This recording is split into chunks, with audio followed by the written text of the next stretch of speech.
और प्रतिरोध अर्थात इसको आर से रिप्रेजेंट किया जाता है। इससे आर से, अर्थात आर का मतलब जैसे इसका कोई सजेशन देखो आप, तो इसका जैसे ये ऐसे इसको दर्शाया जाता है कि हम किसी परिपथ में यदि प्रतिरोध का चिन्ह प्रयोग में लेंगे तो ऐसा लेंगे हम एक तरीके से, ये प्रतिरोध है अपना।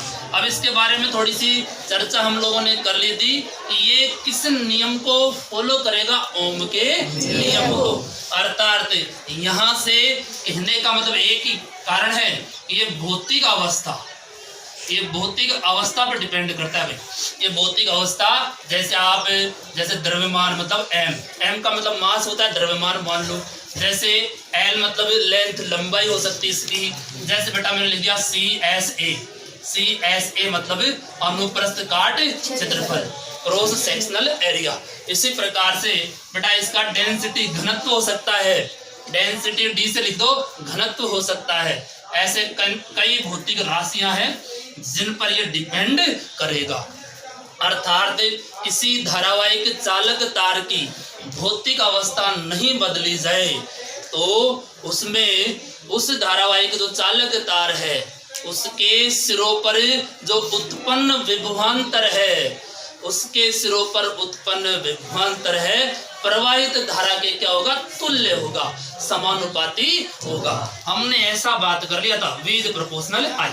V किसके समानुपाती है, I के। इसके बाद में यदि ये समानुपाती का चिन्ह हटता है तो यहाँ से अपना एक नियत अंक आता है, कांस्टेंट आता है। जैसे ही इक्वल का चिन्ह लगाओगे तो ये हटेगा और कोई ना कोई एक निश्चित राशि मिलेगी जिसे R से दर्शाओगे और ये RI हो जाता है। सामान्य भाषा में ऐसा बोलते हैं IR बोला जाता है। इस R को मैंने बताया था ओम नियतांक। क्या लिखा था, ओम नियतांक। तो ये ओम नियतांक है।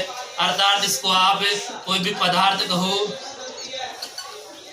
या बेटा चालक कहो का प्रतिरोध बोला जाता है। इस चालक का क्या बोला जाएगा, प्रतिरोध। इस आर से इसको दर्शाया जाएगा ऐसे कैसे।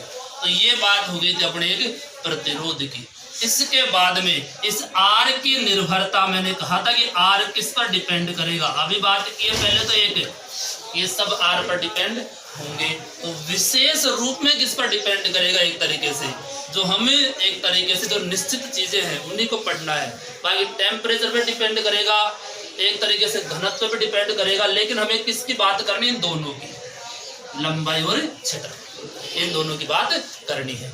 ये जो आर है, आर को मैंने कल कहा था कि आर इज प्रोपोर्शनल एल, अर्थात किसी धारावाहिक चालक तार की लंबाई के समानुपाती होगा उसका प्रतिरोध। कि जितनी चालक तार की क्या होगी लंबाई, प्रतिरोध भी उतना ही क्या होगा, अधिक। लंबाई कम होगी तो प्रतिरोध भी क्या हो जाएगा, कम। तो बिल्कुल मैंने R इज प्रोपोर्शनल क्या लिखा, L। फिर सेकंड बात मैंने की कि R इज प्रोपोर्शनल 1/a, अर्थात यहाँ से उस चालक तार के अनुप्रस्थ काट क्षेत्रफल के व्युत्क्रमानुपाती होता है, उल्टा। ए समानुपाती होता तो बेटा कहाँ था, ऊपर, ये कहाँ है, नीचे।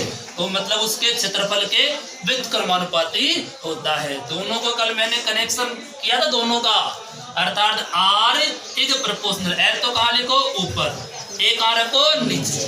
तो ऐसे कैसे मैंने एक कंडीशन लिखी थी, R बराबर यहाँ से एक तरीके से जैसे ही अब भी समानुपाती का चिन्ह आ गया, ये चिन्ह जैसे ही हटेगा तो एक कांस्टेंट और आएगा। जैसे ऊपर कांस्टेंट है नियतांक, तो यहाँ भी क्या आएगा, नियतांक। तो जैसे इसे मैंने लिख दिया रो, इसको बोला जाता है रो है, और ये L/A, अर्थात ये कहलाएगा तुम्हारा चालक तार की प्रतिरोधकता। चालक तार की प्रतिरोधकता कहलाएगा, प्रतिरोधकता। अर्थात बेटा इसको एक नाम से और जानते हैं, विशिष्ट प्रतिरोध।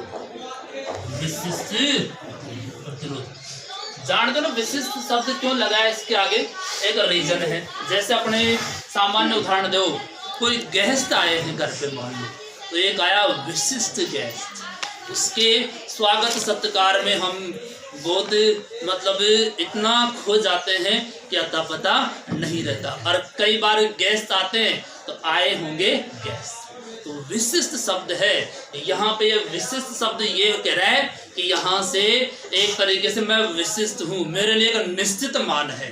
क्या है? एक निश्चित मान। तो ये विशिष्ट का भी सामने आ जाएगा। पहले तो इसकी क्या निकाल ले, जैसे प्रतिरोध, ये अपना जो दे रखा है, प्रतिरोध का मात्रक सबको मालूम है, क्या होता है? ओम होता है।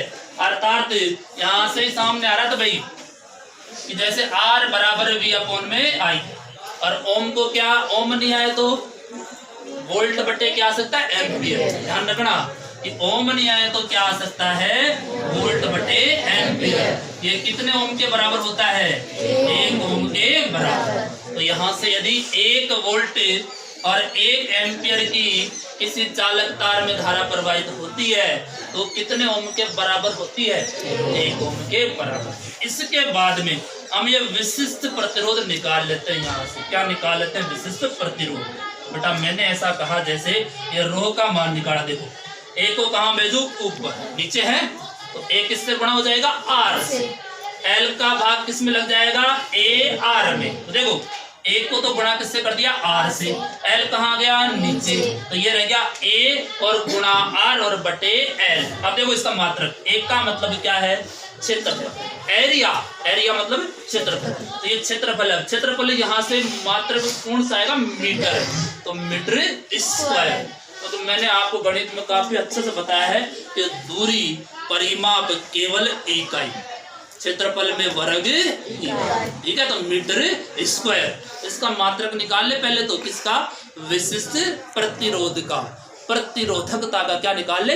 मात्रक निकाल ले। तो कहने का मतलब देखो ये क्या हो गया? एक का मतलब मीटर स्क्वायर लिख दिया, और R का मतलब क्या बताया? ओम। R क्या है? प्रतिरोध। तो प्रतिरोध क्या हो गया? ओम। और यहाँ से L का मतलब बताओ कोई? मीटर ही होगा। तो यहाँ क्या लगा दो? मीटर। तो बोलो 1 मीटर से 1 मीटर कैसे? तो ये रह गया मीटर और गुणा ओम। तो ये किसका मात्रक हुआ? विशिष्ट प्रतिरोध का या प्रतिरोधकता। ठीक है? तो प्रतिरोधकता का मात्रक पूछे या विशिष्ट प्रतिरोध का मात्रक पूछे तो क्या बताओगे? मीटर गुणा ओम। आई बात समझ में? तो अब यहाँ से इसकी परिभाषा भी आसान हो जाती है। देखो ये रो है, और ये मैंने, रो का मतलब रोना नहीं होता है ना, ये इसका है एक तरीके से नाम है बेटा। एक जैसे रोह बोला जाता है इसको, ठीक है? एक लगा दिया, इधर भी एक रखते हैं, यहाँ भी एक रखते हैं, यहाँ भी एक रखते हैं, ऐसे कैसे? तो ये एक मतलब मीटर स्क्वायर, एक क्षेत्र वर्ग मीटर क्या है? कोई एरिया है। तो इसको ऐसे कर दो, 1 मीटर स्क्वायर, ठीक है? गुणा ये क्या है? 1 ओम, ठीक है? और नीचे क्या लिखा? 1 मीटर। अब यहां से परिभाषा स्पष्ट तुम्हारे सामने आ रही है। देखो कोई चालक तार है, उसकी लंबाई कितने मीटर है?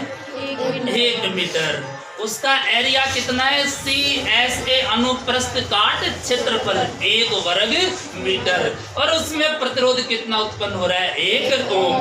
तो वो कहलाएगा कौन सा? विशिष्ट प्रतिरोध। वो क्या कहलाएगा? विशिष्ट प्रतिरोध। तो इसकी परिभाषा अपने हाथ में आराम से बना सकते हैं कि 1 मीटर चालक तार में, 1 मीटर चालक तार जिसका क्षेत्रफल अनुप्रस्थ काट क्षेत्रफल 1 वर्ग मीटर हो, 1 मीटर चालक तार की क्या हो? लंबाई, और उसका अनुप्रस्थ काट क्षेत्रफल कितना हो? 1 वर्ग मीटर हो, और उसके सिरों पर उत्पन्न, उस पर जो प्रतिरोध है वो कितना ओम होना चाहिए? 1 ओम हो। तो ये तीनों बातें यदि किसी चालक तार पर लागू होती है तो वो कहलाएगी उस चालक की विशिष्ट प्रतिरोध। तो मतलब एक विशिष्ट अतिथि जो भी होगा, विशिष्ट प्रतिरोध, उसके लिए ये कंडीशन अप्लाई होगी, तब जाके क्या कहलाएगा? विशिष्ट प्रतिरोध। तो मतलब 1 मीटर चालक तार की लंबाई, उसका क्षेत्रफल 1 वर्ग मीटर हो, और उस पर 1 ओम प्रतिरोध क्या हो? उत्पन्न हो, तो उसे कहेंगे एक विशिष्ट प्रतिरोध, या आप कह दो उसे कहेंगे एक प्रतिरोधकता। क्या कहेंगे? एक प्रतिरोधकता। इस प्रकार से ये अपना विशिष्ट प्रतिरोध हुआ। प्रतिरोधकता हुई, और इससे ज़्यादा तुम्हारे है नहीं है, हालांकि डिटेल्स बहुत है, इससे ज़्यादा तुम्हारे है नहीं 10th लेवल तक। इसकी भी परिभाषा लिखेंगे। तो कल वहाँ तक लिखवाया था मैंने, लिखवाया था ना, हाँ, तो वहाँ तक तो आप उतारो और इसको भी उतार लो ऐसे कैसे। अब इसकी